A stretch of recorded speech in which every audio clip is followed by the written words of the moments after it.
And generally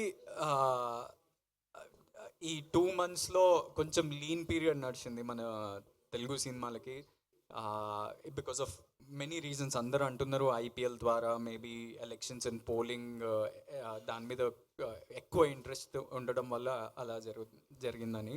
so maybe ఇవన్నీ అయిపోయాక జనాలు మళ్ళీ తిరిగి థియేటర్లకు బాగా వస్తారని మేము అనుకుంటున్నాం. సో అన్ని సినిమాలు మంచిగా ఆడితే it's great for the industry. Okay, దాన్ని ఐపీఎల్ తర్వాతలా రిలీజ్ చేస్తున్నారు ఒక 1 week గ్యాప్ ఉంచి. ఐపీఎల్ తర్వాత ఒక 1 week గ్యాప్ ఉంచి రిలీజ్ చేస్తున్నారు. ఈ సీజన్ ఎవరు గెలుస్తారు అనుకుంటున్నారు, ఆర్సీబీ ఆర్ ఎస్ఆర్హెచ్?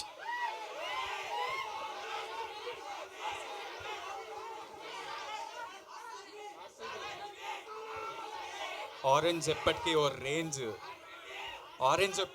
రేంజ్ అంటున్నా. So SRH. ఓకే, సో మీది డూయెట్ అని ఒక పోస్టర్ చూసాను అవునవును. ప్రీవియస్గా, చాలా యూనిక్ ఉంది. అండ్ వైష్ణవి గారే అందులో కూడా లీడ్ చేస్తున్నారు. లేదు అది వేరే సినిమా, మీరు 2 సినిమాలు కన్ఫ్యూజ్. ఓకే, వైష్ణవి గారితో ఒక పోస్టర్ ఉందండి, అది సాయి రాజేష్ అన్న వాళ్ళ సినిమా. సో అది బేబీ సీక్వెల్ అనుకోవచ్చా మేము? లేదు, కాదు. కాదు. Okay, all the best.